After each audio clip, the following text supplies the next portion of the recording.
ஒரு நாளைக்கு எத்தனை கிலோ ஆய்வீங்க? 50 கிலோ ஆய்வேன். இதுல வந்து ஒரு நாளைக்கு 50 கிலோ ஆய்வு. 50 கிலோ தான் அப்படி வேற ஓடார பொறுத்து ஆஞ்சி கொடுப்பேன். ஆஞ்சி இப்படி வந்து எத்தனை மாசத்துக்கு 50 கிலோ அப்படி உங்களால் ஆய முடியும் இதுல? அவற்றை கதையை கேட்டு தானே இது உலகம் முழுக்க நட்டு விட்டாங்களே கொச்சியை. இதை நம்பிட்டு கொச்சிக்கா எல்லாம் எல்லாம் வாரவங்க போறவங்க எல்லாம் விதைச்சு விட வேண்டியதான். இந்த கந்தலா சீனி வெக்டர்ல கொச்சி நேரம் நட்டு விட்டுருக்காங்க. இந்த முறவேல ஃபுல்லா கொச்சி காடம். அங்க விவசாயத்தை மதிக்கிறாங்க. அங்க விவசாயத்துக்கு இலவசமா கரண்ட் இருக்கு. சரிங்களா? மற்ற ஒரு நோய் சொன்னா மிளகாய் செடியில எனக்கு நோய்ன்னு சொன்னா தண்ணி மருந்து தானே. சரியோ தண்ணியே மருந்து. சில பேருக்கு விஷயங்கள் தெரியாது. இந்த கொச்சி பூ அடிச்சா சல்வரை மட்டும் அடிச்சு அந்த மருந்தை மட்டும் அடிச்சு போட்டு, அதாவது விவசாயம் சம்பந்தமா சரியான தெளிவு இல்லாதவங்க வந்து மருந்து மட்டும் அடிச்சு போட்டு விட்டுருவாங்க. நல்ல விளைச்சு விளைதான் இல்லை, விளைதான் இல்ல. நல்லா விளைஞ்சிருக்கா? நல்லா விளைஞ்சிருக்கு பாருங்க. ஆனா நல்லா விளையலன்னா விலை அதிகமா இருக்கும், விளைச்சல் இல்லாம. போன வருஷம் நல்ல விலைக்கு வித்தோம் கொச்சிக்கா.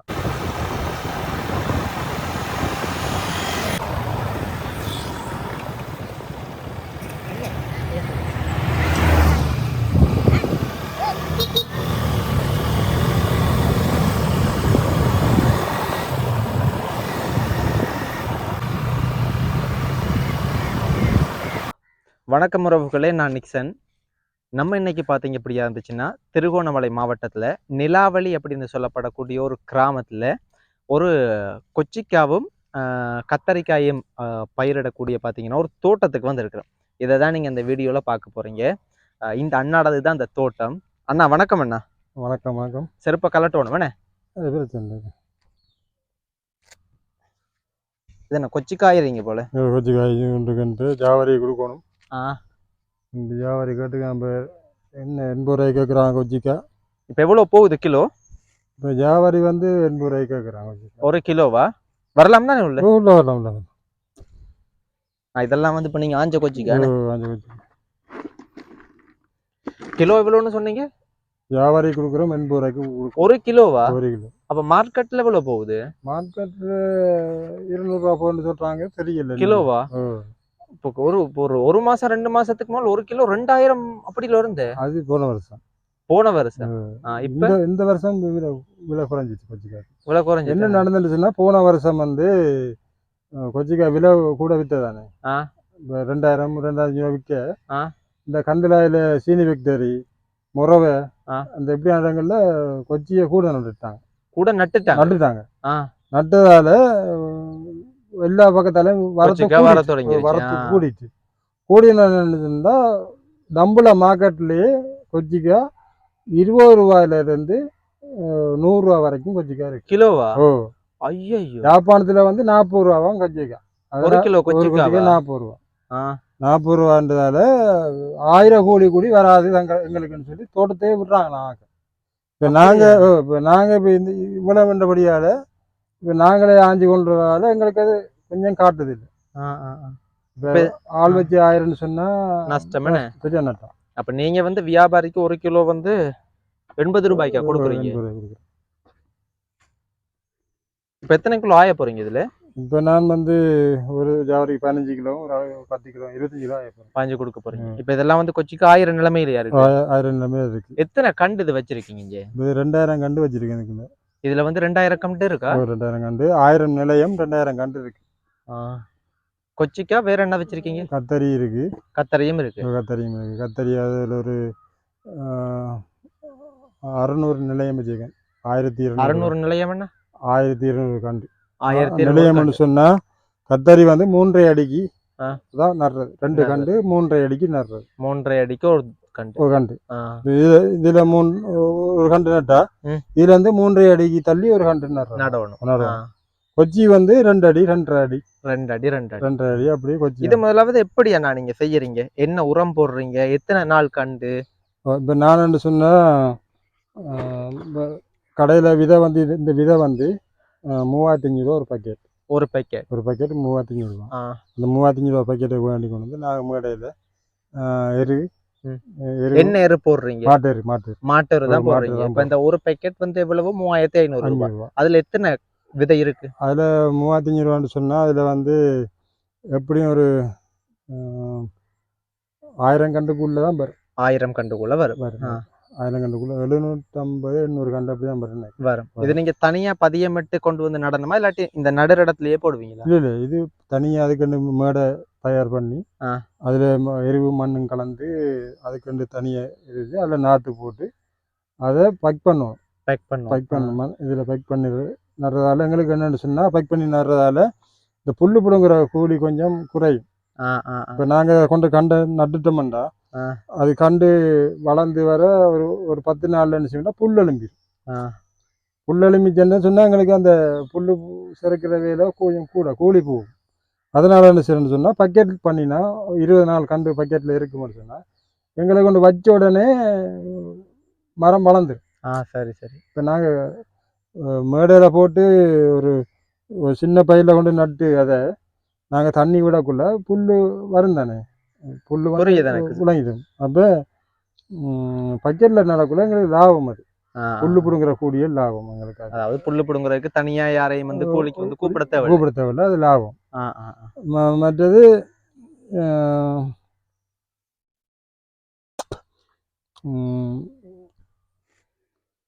இது கொச்சி வந்து 2 அடிக்கு இது நடுறது. 2.5 அடிக்கு ஒரு கண்டு நடுறீங்க. 2 கண்டு 2 அடிக்கு 2 கண்டு. அப்ப இதுல எத்தனை 2 கண்டா இருக்கு? 2 கண்டு இருக்கு.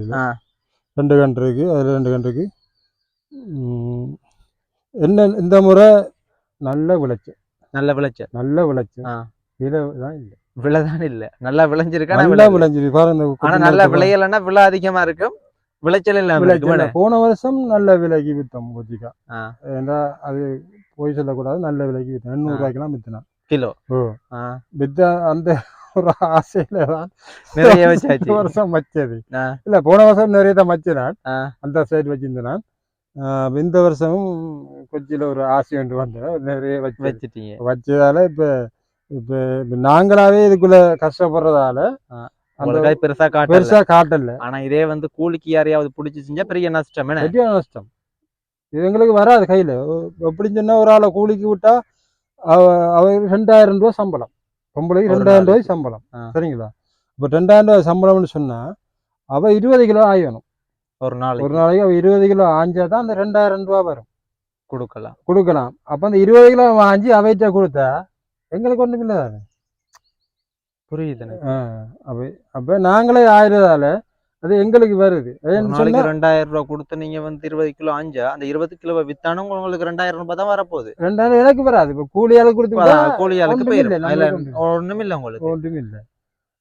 அதுக்கு நல்ல பழமொழி இருக்கு, உழைச்சு ஊருக்கு கொடுக்கறன்ற மாதிரி தானே கஷ்டம்.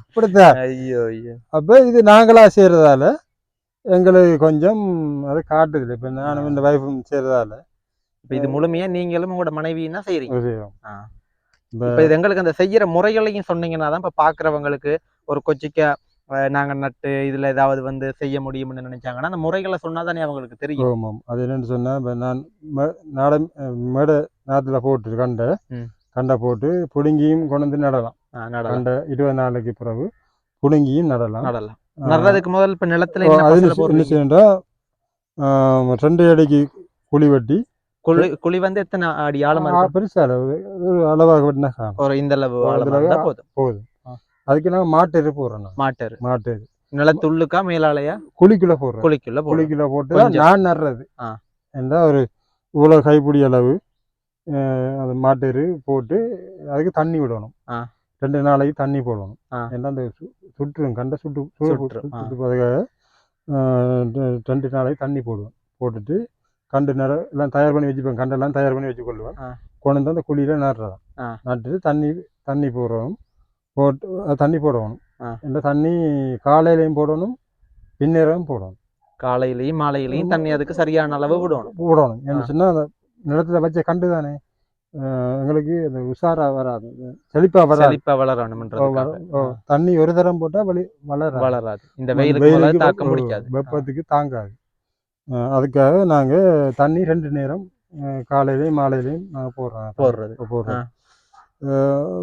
போட்டு மாட்டுறதுதான்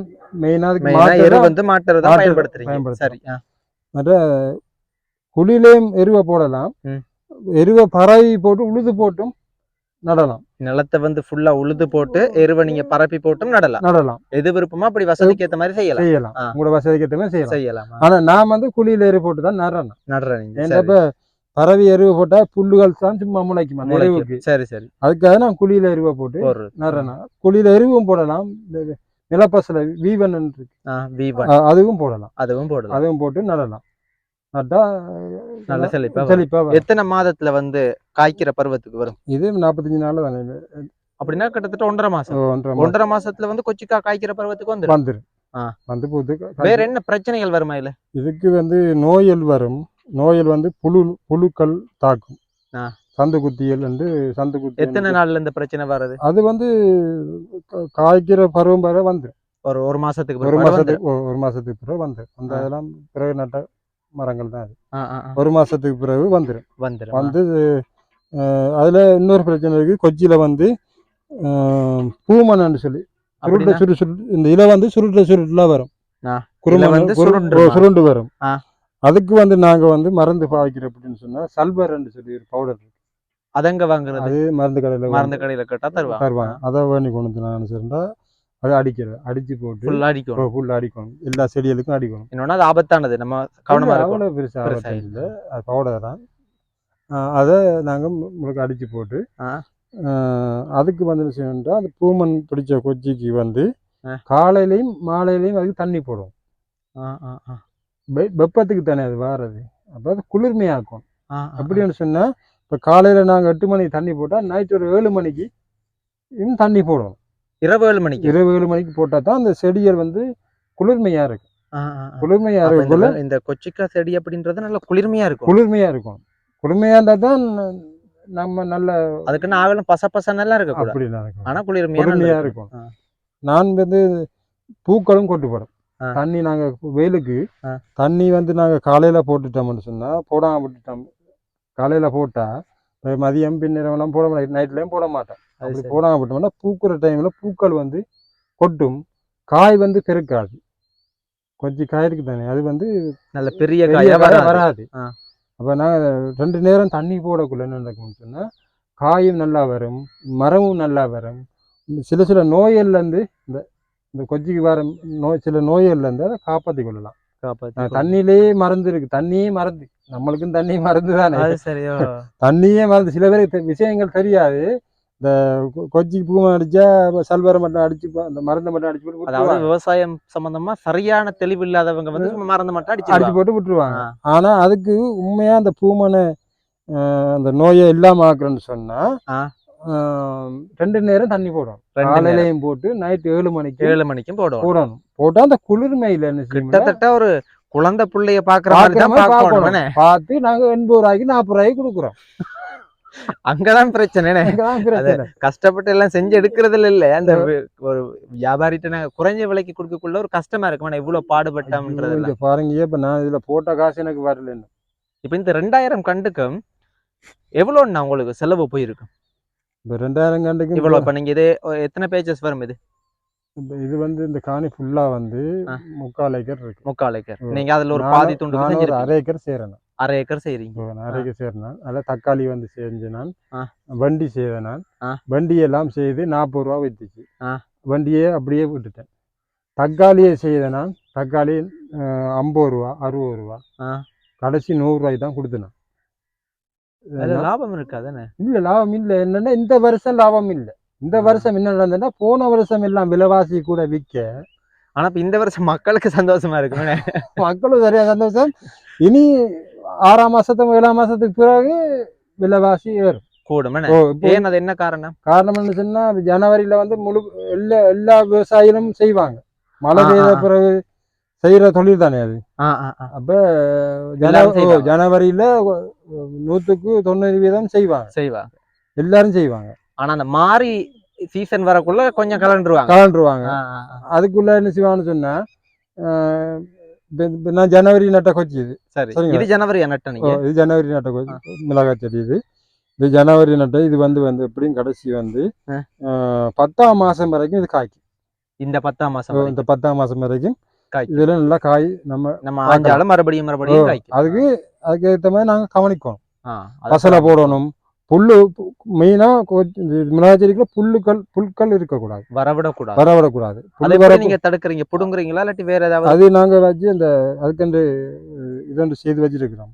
புல்லு வலிக்கிறதுக்கு புல்லை வலிச்சு எடுக்கணும், கொத்தக்கூடாது. கொத்தினா இல்லை, அதுல கொத்தினா வந்து மரம் கட்டு போயிடும், வேர்கள் அறுந்து மரங்கள் கட்டு போயிடும். சரிங்களா? அப்ப அதனால புல்லை செருக்கி வலிச்சு தான் இருக்கு, வலிச்செடுக்கும். இல்ல இல்ல, கையெல்லாம் மம்படியால சில வலிச்செடுப்போம். சில டைம்ல அந்த கத்தியில புல்லு வலிக்கிறதுக்கு மாதிரி செய்து வச்சிருக்கோம். அதெல்லாம் வலிக்கிறது கூடுதலா மண்பட்டியால தான் நாங்க வேலை செய்யறது. மம்பட்டியால செய்யறது. மற்ற கொச்சிக்கண்டுக்கு வந்து இப்ப கொச்சிக்கண்டு வந்து வளர்ந்துட்டா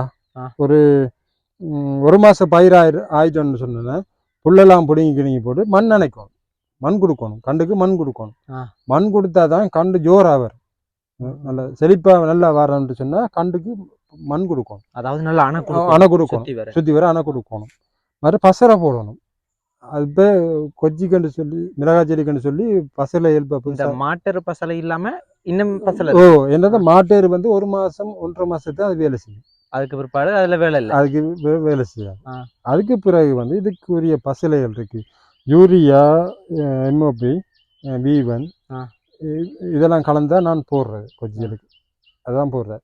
சில சொல்லுவாங்க யூரியாலாம் போடக்கூடாது, போட்டால் கூடாமல் போயிடும் அப்படின்லாம் சொல்லுவாங்க. நான் அப்படி இல்லை, நம்மளோட மைண்டுக்கு என்ன தோணுதோ அதுதான் நம்ம செய்வோம். நீங்கள் உங்களோட அனுபவத்துக்கு ஏற்ற மாதிரி செய்து கொள்வோம். மற்றவங்ககிட்ட ஐடியாலாம் கேட்குறது, நம்மளோட ஐடியாவுக்கு நம்ம செய்து கொள்றோம். இப்போ போன முறை வந்து மிளகாய் செடி நட்டு இங்கே நிறைய பேர் நட்டு விட்டுட்டாங்க. என்னன்னு சொன்னா நோய் வந்துடும், சொன்ன பூமன் வந்து அந்த நோயில இருந்து காப்பாற்றாம விட்டுட்டாங்க. ஆனா அது வந்து வெண்ட நிலாவளிக்குள்ள இந்த 3ஆம் வட்டத்துக்குள்ள நாங்களும் எங்க அப்பாக்களும் தான்.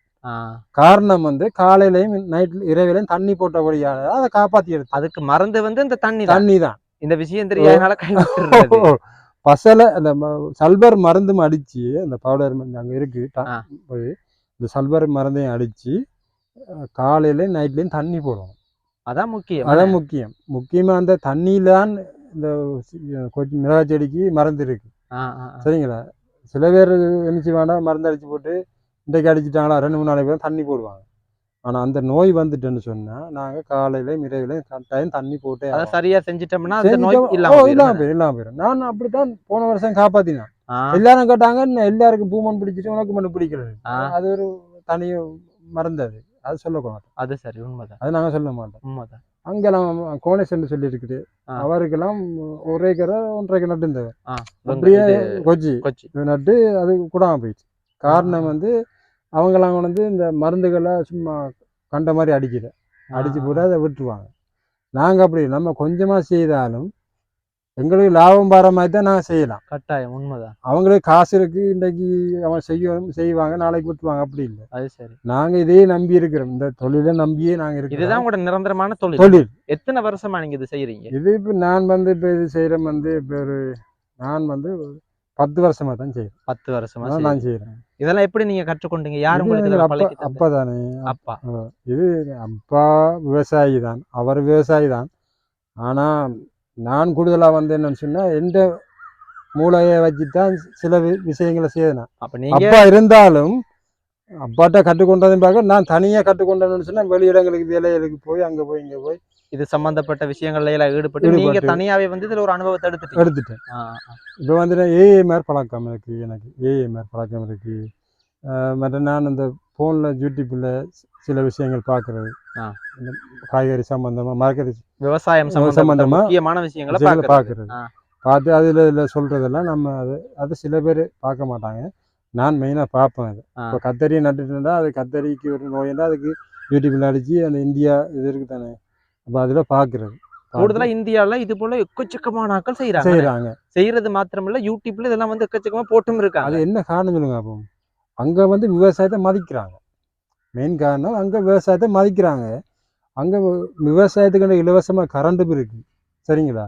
மற்ற ஒரு நோயின்னு சொன்னால், மிளகாய் செடியில் எனக்கு நோயின்னு சொன்னால் நாங்கள் போய் தான் மருந்து கடையில் போய் இதுக்குரிய நோய்க்கு உரிய மருந்தை கேட்குறோம். இந்தியாவில் அப்படி இல்லை. அப்போ அங்கே விவசாயத்தால் இருப்பாங்க, ஏஎம்ஆர் இருப்பாங்க. அதாவது அரசாங்கத்தால் சில இப்ப இந்த அதிகாரிகள் நியமிச்சிருப்பாங்க. என்று இங்க சொல்லி இருக்காம, சேர்த்துக்கு இருக்காங்க. ஆமா தெரியும். இந்த மாதிரி அங்க இருப்பாங்க. ஆ. அவங்ககிட்ட போய் இவங்க சொல்லுவாங்க. ஆ. சொன்ன அவங்க வந்து அது என்ன பிரச்சனை என்று அவங்க பார்த்து அதை எடுத்துக்கொண்டு அவங்க டெஸ்ட் பண்ணி அதுக்கான சரியான தீர்வை தீர்வு கொடுப்பாங்க. ஆ. அது இங்க இல்ல. Right okay okay. இப்போ இங்க போயிட்டு நாங்க ஏட்ட போயிட்டு இப்படி பிரச்சனைடா நீங்க அந்த மரத்தை வண்டி அடிங்க இந்த மரத்தை வண்டி அடிங்க. அதாவது அங்க இருக்கிற ஒரு சப்போர்ட் ஒண்ணு இங்க ஒண்ணு இங்க இல்ல. இல்ல, விவசாயத்துக்கு இல்ல. அப்படி இருந்தா எங்கட விவசாயம் வந்து மங்கி போவாது. உண்மைதான். ஆனா உண்மையா ஒரு நாட்டினுடைய பொருளாதாரம் விவசாயத்துல தான் தங்கி இருக்கு. தங்கி ஏன்னா இருக்கு. விவசாயம் வந்து சரியான முறையில் நடைபெற்றா அந்த நாட்டு மக்களுக்கு எல்லாருக்குமே சாப்பிட்றதுக்கு என்ன தேவை? காக்கால இருந்து, குருவில இருந்து, மனுஷர்ல இருந்து சாப்பாடு தான் தேவை. அப்ப அந்த சாப்பாடு மக்களுக்கு சரியா போய் சேரும் அப்படின்னக்குள்ள வந்து அந்த விலைவாசி அதிகமா ஏறாது. அதுக்கு பிற்பாடுதான் மற்ற தேவைகள் எல்லாம். இது கொஞ்ச நாளைக்கு முதல் அப்பா சாமி கத்தரிக்காயை வாங்குறண்டாலும் தலை சுத்தும், வெங்காயம் வாங்குறண்டாலும் தலை சுத்தும். கத்தரிக்காய் என்ன விலை போகுது சொல்லுங்க. அப்ப நான் கொடுத்துருக்கேன் கத்திரிக்காய் 40 ரூபாய்க்கு கொடுத்துருக்கேன் கத்திரிக்காய் கிலோ வியாபாரிக்கு. அது அந்த தோட்டத்தை செய்றீங்க. லோன் தானே எடுத்தேன். லோன்.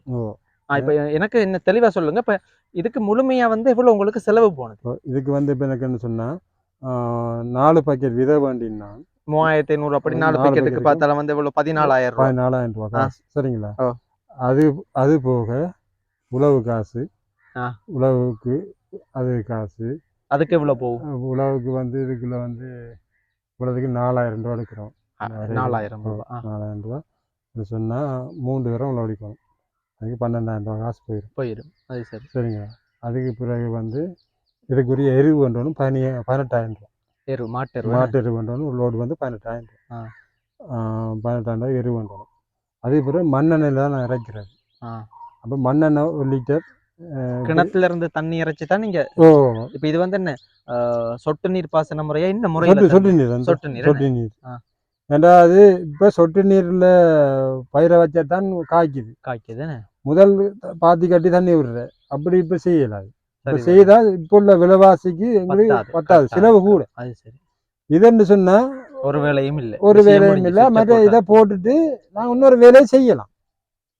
இப்போ இது ஒரு அரை மத்தியானம் போடுறேன். நான் அரை மத்தியானம் போட்டு விட்டா அந்த அரை மத்தியானத்துக்கு நான் வேற ஒரு வேலையை செய்யலாம். இதுல மெனக்கெடுறது. அப்ப அந்த டக்குனு வந்து அரை மத்தியானம் மற்ற பக்கம் மாத்தி விட்டுட்டு இப்போ அரை மத்தியானம் வேலை செய்யறது. அப்ப மொத்தமா எவ்வளவு செலவு முடிஞ்ச நீங்க இதுக்கு?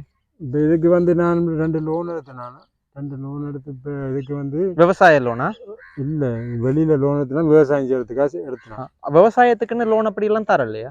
எங்க இருக்கு பேங்க்ல இருக்கு. நான் அப்படி எடுத்ததில்லை. ஏன்னா இந்த பாருங்க 80 ரூபா கொச்சிக்கா போகுது. நான் விவசாயத்துக்கு அங்கே 3 லட்சம் 4 லட்சம் ரூபா பேங்க்ல எடுத்துட்டேன்டா. இது எப்படி கட்டி இருக்கிறது? கட்டையில்லாது. அது தள்ளுபடியெல்லாம் தர மாட்டேன். தள்ளுபடியெல்லாம் தர மாட்டான். கட்டாயம் கட்டியாகணும். அது இப்போ 3 லட்சம்னா 3 லட்சம் தர மாட்டான். அதுக்கு வட்டியை பாருங்க. இப்போ வட்டியும் பார்த்து இதுக்குள்ள இதுலேருந்து கொடுக்க காணாது எனக்கு. அது சரி. நான் வீட்டுக்கு சாப்பிடணும், பிள்ளைகளுக்கு படிப்புக்கு கொடுக்கணும், வீட்டு செலவுகள் பார்க்கணும், நீ ஆஸ்பத்திரி செலவு அதெல்லாம் பார்க்கணும். 80 ரூபாய் கொச்சிக்காய் விற்று இதெல்லாம் செய்யணுமா? அது சரி. இப்போ உள்ள விலைவாசிக்கு இப்போ மரக்கறி மட்டும்தான் விலை, மற்ற எல்லாம் விலை குறைவே இல்லை. எங்களுக்கு மருந்து இதுக்கு பயிர்களுக்கு மருந்து பண்ணுறோன்னா மருந்து விலை கூட. ஒன்றும் 500 600 ரூபாய்க்கு மருந்துலாம் இல்லை. 2000 3000 ரூபாய்க்கு தான் மேலாம் மருந்து இருக்கு. மருந்துன்னு தொட்டாலே வந்து எல்லாம் 2000 5000 10000 அப்படிதான் மருந்துட விலைகள். அப்போ அவ்வளோ மருந்து விலையை கொடுத்து நாங்கள் இதுக்கு இதை பராமரித்து நல்லபடியாக ஒரு இது இல்லாமல் நம்ம எடுத்து 80 ரூபாய்க்கு 40 ரூபாய்க்கு 50 ரூபாய்க்கு தான் கொடுக்க வேண்டியா இருக்கு. ஒரு நாளைக்கு எத்தனை கிலோ ஆய்வீங்க? 50 கிலோ ஆய்வேன். இதுல வந்து ஒரு நாளைக்கு 50 கிலோ 50 கிலோ தான். அப்படி வார ஓடார பொறுத்து ஆஞ்சி கொடுப்பேன். இப்படி வந்து எத்தனை மாசத்துக்கு 50 கிலோ அப்படி உங்களால் ஆய முடியும்? இது இப்போ நான் இப்போ வந்து இது இப்போ தொடர்ச்சியாக ஆஞ்சு கொண்டு இருக்கிறேன். ஜனவரி வச்சிருக்கிறீங்கன்னா 3ஆம் மாசத்துல இருந்து ஆய தொடங்கினாலும் 10ஆம் மாசம் வரைக்கும் ஆயலாம். அப்ப 7 மாசம் என்ன? அப்ப 7 மாசம்னா ஒரு நாளைக்கு 50 கிலோ அப்படி பார்த்தாலும் ஒரு மாசத்துக்கு வந்து கிட்டத்தட்ட ஒரு 1500 கிலோ வருதுன்னு. 1500 கிலோண்டாலும் ஒரு நாளைக்கு என்று சொல்லி மாசத்துக்கு அப்படி பார்க்கலாம். என்ன சொன்னா நாள் அப்படி போகும். 1 நாள் 4 நாள் மாசத்துக்கு வந்து நாங்க கடைசி ஒரு 700 கிலோ அப்படி பார்க்கலாம். மாசத்துக்கு ஒரு 700 கிலோ ஆய முடியும். அப்படின்னா சாதாரணமா மாசத்துக்கு எவ்வளவு வருமானம் ஒன்று இதுல ஈட்ட முடியும்? அதான் சரி நல்ல விலை போகும் இப்ப இப்பத்திய விலைக்கு எவ்வளவு இப்போதைய விற்பாங்க? விலைக்கு பாருங்க இப்போதைய விலைக்கு எனக்கு ஒரு 100 ரூபாய் படி நம்ம 1000 கிலோக்கு பார்த்தாலும் எவ்வளவு 1 வரும்? லட்சம் ரூபா வரும். 1,00,000 ரூபாய் வரும். ஆனால் நான் இப்போ ஒரு 500 கிலோ கிட்ட ஆஞ்சி கொடுத்துருப்பேன். 50,000 ரூபாய்க்கு ஆஞ்சி கொடுத்துருக்கேன். 50,000 ரூபாய்க்கு ஆஞ்சி கொடுத்துருக்கேன். ஆனால் 50,000 எந்த கையில் இல்லை. லோன் கட்டுறையும் அது கட்டையும் போயிடுச்சு. அப்போ எங்களுக்கு இல்லை. அதான் சொல்கிறேன் 100 ரூபா விற்று எங்களுக்கு இதைத்தான் செய்யலாம். இன்னொரு 200 ரூபா கூட சேர்த்து விற்றா அடுத்த 100 ரூபா வந்து பசலை மருந்துகள் அதுகளுக்கு சரியாகும். இந்த இன்னொரு 100 ரூபா 300 ரூபா இருக்குது. அந்த 100 ரூபா தான் எங்களுக்கு லாபமாக வரும். 200 ரூபா செலவு போய் அந்த 100 ரூபா தான் லாபமாக வரும். 300 ரூபா போகும். அப்போ அந்த 300 ரூபா போனாங்களே காட்டாது. இப்போ 100 ரூபா போச்சுன்ற கொச்சிக்கா பாருங்க, மருந்து செலவு, மண்ணெண்ணெய் செலவு, ஆட்கள் கூலி செலவு, இனி அதில் சாப்பாடு செலவும் இருக்குது. வேலைக்கு வராங்க சாப்பாடு செலவும் இருக்குது. எல்லா செலவும் பார்த்து பிறகுல உங்களுக்கு 20 ரூபா காசு இருக்குங்க கிலோவில். உங்களுக்கு கிலோவுக்கு 20 ரூபா தான் வரும். 20 ரூபா வரும். இந்த 100 ரூபா விற்கிற டைமில் எங்களுக்கு 20 ரூபா தான் கிடைக்கும். ஒரு கிலோவுக்கு 20 ரூபா கிடைக்கும். 10 கிலோ விற்றா 100 ரூபாய் தான் கிடைக்கும். 10 கிலோ விற்றா 200 ரூபா தான் கிடைக்கும். சாரி 200 ரூபா. அப்போ அதனால் என்ன செய்யணும்னு சொன்னால் நாங்களே இது செய்கிறதால எங்களுக்கு அது கொஞ்சம் அட்ஜஸ்ட்மெண்ட் பண்ணி கொண்டு போகிற மாதிரி இதுக்கு நாங்கள் கொஞ்சம் இந்த இப்பத்திய சூழ்நிலைக்கு கொஞ்சம் கஷ்டமாக இருக்குது. இப்போ இந்த கொச்சிக்காய் விலையெல்லாம் வந்து கிட்டத்தட்ட 100 ரூபாய் நீங்களே வியாபாரிக்கு 80 ரூபாய்க்கு கொடுக்குறேன்றீங்க. இதே போல் மற்ற மரக்கறியெல்லாம் விலை குறைஞ்சிருச்சா? இப்போ கத்தரிக்காய் வந்து கிலோ 80 ரூபாய்க்கு கொடுக்குறாங்களாம். நீங்கள் எவ்வளோக்கு கொடுக்குறீங்க? நான் 80 தான் 80 ரூபாய்க்கு தான் வியாபாரி கொடுக்குறேன். மற்றது பைத்தங்காலம் 50 ரூபா 60 ரூபா போகுது. கிட்டத்தட்ட எல்லாம் குறைஞ்சிருச்சு. எல்லாம் குறைஞ்சிச்சு. இப்போ வார மாதத்துக்கு பிறகு தான் கொஞ்சம் கூடும். ஏன்னு சொன்னால் இப்போ வச்ச இதெல்லாம் முடிஞ்சிடும். இப்போ ஜனவரி வச்சதெல்லாம் முடிஞ்சதுன்னு திரும்ப நடுவாங்க தானே. அது நடக்குள்ள தான் இப்போ கொச்சி நட்டவங்க ஜனவரி கொச்சி நட்டவங்க இப்போ கொச்சிக்காய் விற்கல, அது நடமாட்டாங்க. இனிமே இதை தொட மாட்டாங்க. வேணாம் அது விலை கூடிருச்சுன்னா சரி திரும்பி கொண்டு போய் நிறைய ஈடுபட்டு தடுமாறிட்டு இருக்கிறது. அது இதே தொழிலா இருக்கிறவன் நடாம விட மாட்டான், நடுவாங்க. இப்போ புதுசா 2000 3000 கொச்சிக்காய் விற்கிறன்னு சொல்லி நடுறானே அவன் விட்டுருவான். அவன் விட்டான் வேற பயிரை செய்வான். ஆனா இது எந்த மண்ணிலையும் வருமானா? எந்த மண்ணிலையும் வரும். வயல் களிமண்லையும் நடலாம். நீங்க புத்து மண்ணில் கூட நடலாம். சரி வரும். ஆனா அதுக்கு செய்ய வேண்டிய அந்த சரியான பராமரிப்பு செய்யணும். செய்தா நல்ல விலை போனா நல்ல லாபம் எடுக்கலாம். மற்றது இந்த கொச்சியில் வந்து ஒரு பிரச்சனை இருக்கு. காயல் புழு செய்யும், புழு அடிக்கும். அதுக்கு வந்து மருந்து இருக்கு கடையில், பக்கெட் மருந்துகள் இருக்கு. அது 250 ரூபா வரும். அப்படித்தான் வரும். ஒரு டாங்கிக்கு ஒரு கலவைக்கு 250 ரூபா 300 ரூபா வரும். அது வேண்டி அடிக்கணும். மற்ற சல்வர் கொச்சிக்கு மிளகாய்ச்செடிக்கு பசலை வந்து இருக்குது. அது வந்து நாம் 10 நாளைக்கு ஒருக்க அடிச்சே ஆகும். இதுக்கு கொச்சிக்கு அடிச்சே வேணும். பசலை மருந்து இந்த சல்வர் என்ற மருந்தையும் வந்து நாங்கள் 10 நாளைக்கு ஒருக்க அடிச்சு கொண்டே இருக்கோம். அந்த நோய் மருந்து வந்து நோய் இருந்தால் மட்டும் அதை கலந்து மிக்ஸ் பண்ணி அடிக்கணும். மற்றபடி இந்த பசலை மருந்தும் இதுவும் நம்ம 10 நாளைக்கு ஒருக்க அடிச்சு கொண்டே இருக்கோம். என்னென்னு சொன்னால் கொச்சிக்காய் நாங்கள் ஆஞ்சி கொண்டுக்குள்ள மரம் வந்து சோர்ந்து கொண்டு போகும். மரம் நம்ம அந்த புரியுது. இப்போ பச்சைத்தன்மை எடுபட்டு இப்படி வந்துடும். கொஞ்சம் அந்த செம்பட்டை அடிக்கிற மாதிரி வந்துடும். அதுக்காக நாங்கள் கொஞ்சம் இப்பயும் அந்த வெள்ளை கலர் தன்மை இருக்கணும் இருக்கு. நான் இன்றைக்கு மருந்தடிக்க விட்டுட்டேன். நான் இந்த மழை குணத்தால விட்டுட்டேன். அடிச்சு பிரயோசனம் இல்லை, அதான் நாளை விடிய அடிப்பேன் உண்டு தான் இப்போ நான் இது செஞ்சு கொண்டிருக்கிறேன். எனக்கு இப்போ நட்டதுக்கு எனக்கு இந்த பெருசால் நட்டமுண்டு இல்லை. கொஞ்சம் நம்ம வேலை செய்கிறபடியால கொஞ்சம் சமாளிச்சு கொண்டு போய். இதுக்கு எவ்வளோ மொத்தமாக செலவழிச்சிருக்கீங்க? இதுக்கு எவ்வளோ மொத்த செலவுண்ணா? மொத்தமாக இதுக்கு வந்து நான் இப்போ அதான் சொல்கிறேன். இப்போ 1 லட்சம் ரூபா கிட்ட நான் அதாவது இந்த கொச்சி 2000 கண்டை நீங்கள் இதில் இந்த துண்டு முழுக்க வந்து நடுறதுக்கு உங்களுக்கு கொச்சி மட்டும் நடுறதுக்கு அந்த அளவு போகல. ஒரு 50,000 ரூபாய்க்குள்ளாம் போச்சு. உங்களோட செலவு வந்து 50,000 தான். இந்த 2000 கண்டுக்கு 50,000. 50,000 அது கூட நட்டா கூட போகும். இப்போ இந்த 2000 கண்டுக்கு இந்த 50,000 ரூபாயை நீங்க செலவழிச்சு இதுல இருந்து உங்களால எவ்வளவு லாபம் ஈட்ட முடியுது? ஏன்னா இப்ப நிறைய இளைஞர்கள் இந்த வீடியோவை பார்ப்பாங்க தானே. உண்மையாவே வந்து வேலைகள் குறைவு தானே. இப்ப எல்லாருமே வந்து ஒரு பேங்க்ல வந்து ஒரு நகரத்துல ஒரு 2-3 வங்கி தான் இருக்கு.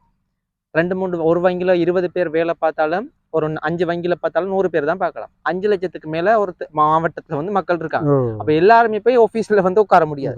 இப்ப வேலை செய்யணும், முன்னுக்கு வரணும்னு யோசிச்சாங்கன்னா ஒரு விவசாயத்தை செய்யலாம். அதுல இருந்து வருமானம் ஒண்ணு வரும். அப்ப இதை வந்து இப்போ ஒரு 50,000 ரூபாய் வந்து முதலீடு செஞ்சு ஒரு விவசாயம் ஒருத்தவங்க செஞ்சாங்கன்னா இதுல இருந்து எவ்வளவு லாபம் வருது? அதான் 50,000 ரூபாய் செலவழிச்சு நான் செய்துட்டோம்டா நல்ல விலைவாசிகள் போக்குள்ள நிறைய லாபம் வரும். எவ்வளவு சொல்ல மாட்டேன். ஒரு சாதாரணமா ஒரு உதாரணத்துக்கு 500 ரூபாய்க்கு வந்து கொச்சிக்கா வந்து வியாபாரிக்கே கொடுக்குற சூழ்நிலை இருக்குன்னு வைங்களேன். உங்களுக்கு ஒரு மொத்தமா இந்த கண்டை வச்சு இந்த கண்டு வந்து முழுமையா 7 மாசம் மட்டும் இருக்குது தானே. இந்த 7 மாசத்துல இவ்வளவு லாபம் ஒண்ணு எடுக்க முடியும். நான் போன வருஷம் 1000 கண்டு நட்டு 4 லட்சம் ரூபாய்க்கு வித்தனான். 4 லட்சம் ரூபாய்க்கு வித்தனான். ஆனா 50,000 ரூபாய் செலவழிச்சிருக்கீங்க. அதுக்கு வந்து 50,000 ரூபாய் செலவழிச்சு 4 லட்சம் ரூபாய்க்கு வித்தனான். 800 ரூபாய்க்கு தான் வித்தனான். 800 ரூபாய் கிலோ 800 ரூபாய் 700 ரூபாய் 600 ரூபாய் தான் வித்தனான். 4 லட்சம் ரூபாய்க்கு வித்தனான். இது மாதத்துக்கான நான் அந்த முழுக்க கொஞ்சம் நட்டது ஓஞ்சி போகும் வரைக்கும் 4 லட்சம் ரூபாய்க்கு நான் வருமானம் எடுத்தேன். ஏன்னா வருமானம் வந்தா சந்தோஷப்படுவோம். ஏன்னா நாங்க யார்கிட்டையும் போய் கை கட்டி நிக்க இல்லை, யாருடைய பொருளையும் திருட இல்லை. நாங்க நிலத்தை கொத்தி நாங்க வந்து கண்ட நட்டு நாங்க தண்ணியை பாய்ச்சி நாங்க வியர்வையை சிந்தி உழைக்கிறோம். அப்ப இதுல வந்து ஒரு லாபம் வந்தா வந்து நாங்க வந்து பயப்பட தேவையில்லை.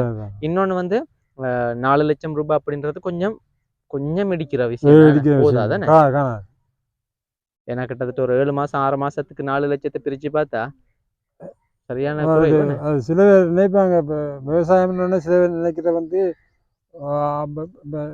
நான் கொஞ்சம் நட்டுட்டேன் சரிங்களா, நல்ல காசு இந்த வருஷம் உழைச்சிட்டேன். பக்கத்தோட பார்ப்பான் அப்போ போன நட்டு நல்ல காசு எடுத்தேன் நானும் நடுவான் நட்டாண்டா இந்த இப்போ போகிற நிலை தான் போ. இப்போ நம்மளா விவசாயம் செஞ்சேன்னா ஒரு கார், நல்ல வசதியான வீடு இதெல்லாம் உருவாக்கக்கூடிய மாதிரிக்கு விவசாயத்துல இருந்து வருமானத்தை எடுக்க முடியுமா? எடுக்கலாம். மெயினாக வந்து என்ன பிரச்சனை, இந்த அரசாங்கம் இருக்குதானே, இந்த அரசாங்கம் வந்து விவசாயிகளை வந்து கொஞ்சம் ஊக்குவிக்கணும். என்னென்னா பசலையல் பிரச்சனை இருக்கு, மருந்து பிரச்சனை இருக்கு. மருந்து தான் விலைவாசி. பசலை பிரச்சனை பசலை இல்லையா இல்லாட்டி அதிகமா இருக்கா என்ன? இல்லை இப்போ விவசாயத்துல வந்து பாருங்க மானிய முறையிலெல்லாம் விவசாயிகளுக்கு பசலை கொடுக்கலாம். இப்போ அதெல்லாம் இல்லை. முதல் இருந்தது இப்போ இல்லை. இப்போ ஏபிசியில போய் விவசாயத்துக்கு பசலை கேட்டால் தரமாட்டாங்க. தருவாங்க, இப்போ தரமாட்டாங்க.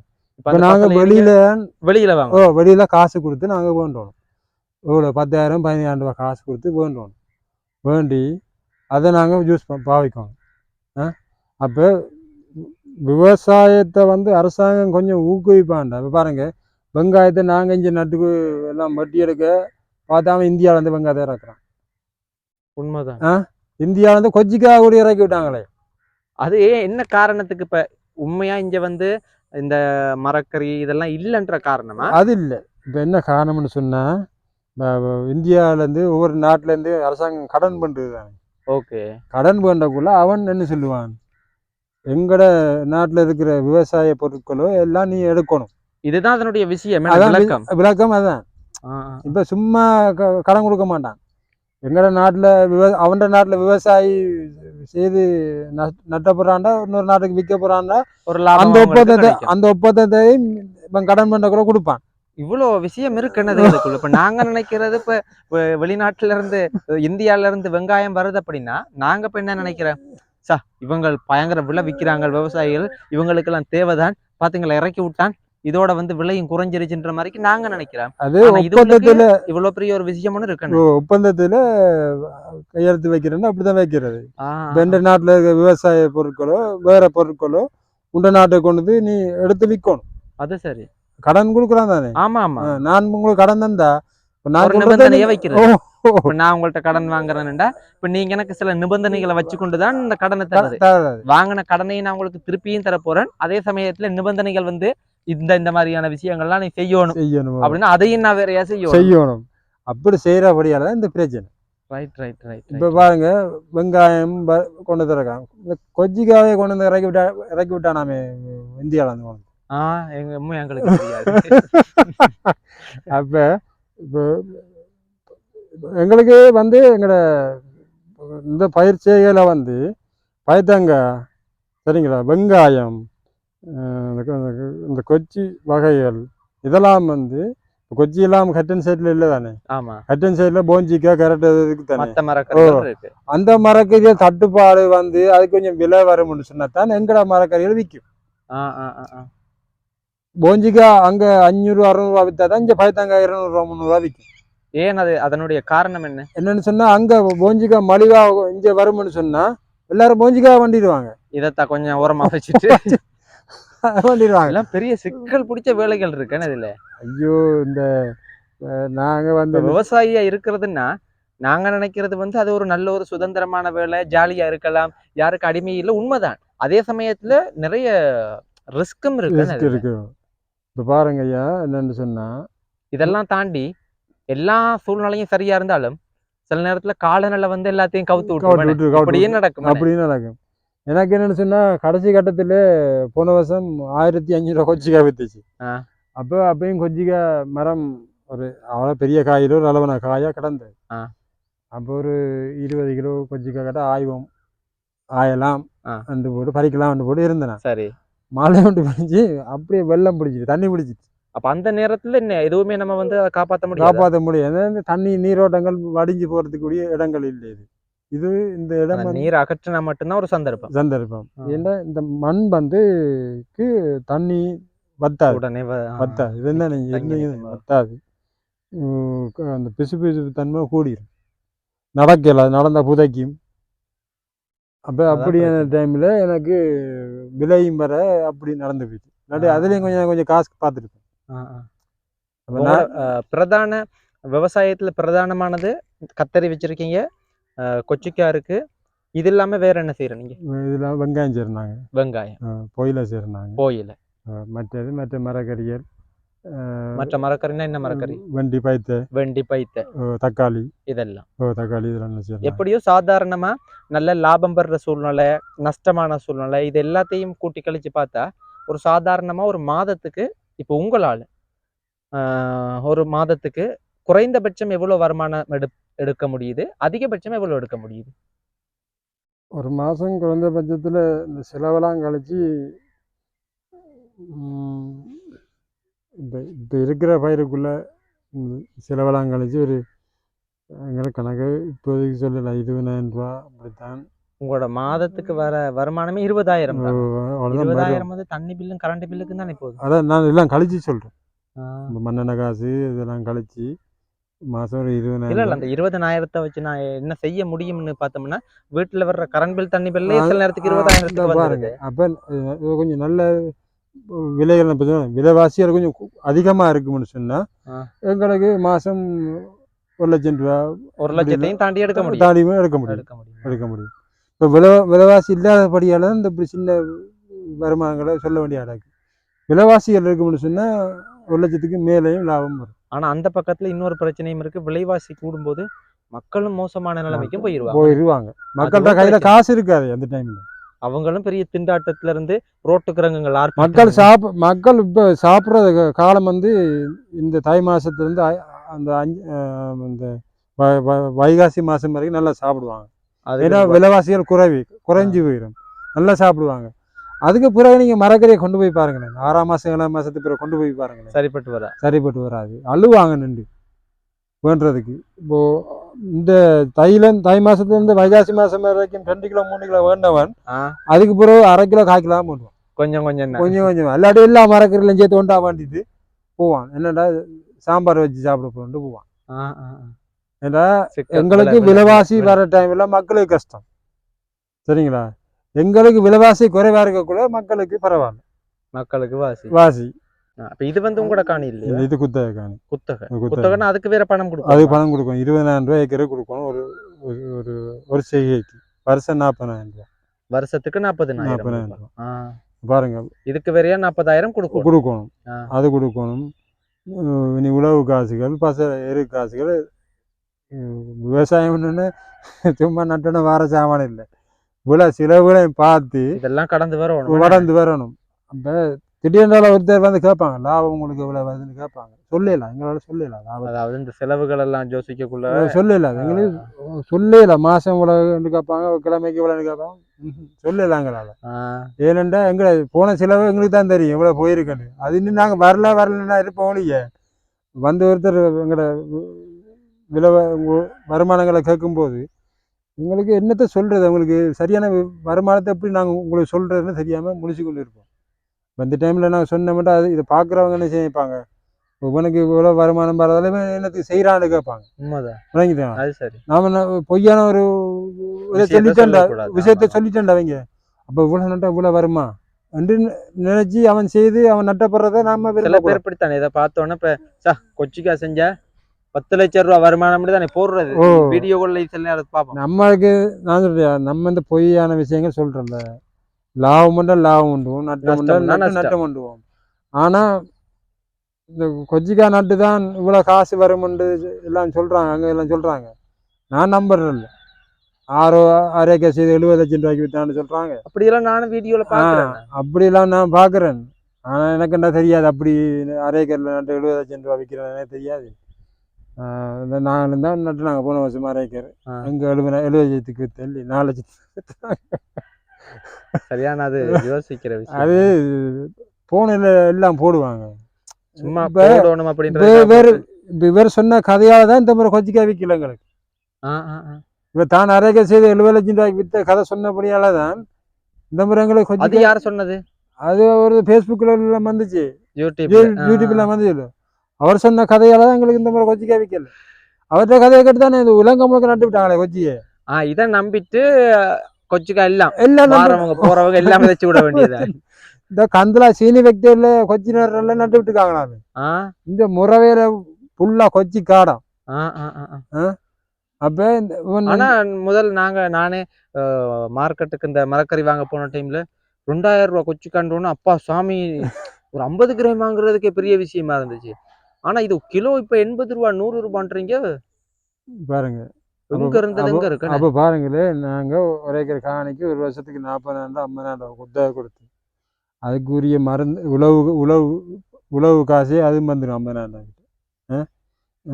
அதுக்கு பிறகு அதுக்கு எருவை பாருங்க, ஒரு ஏக்கருக்கு 3 லோட் எரு போடணும், 45,000 ரூபா 54,000 ரூபா காசு வேணும் எருவுக்கு, 3 லோட் எருவுக்கு.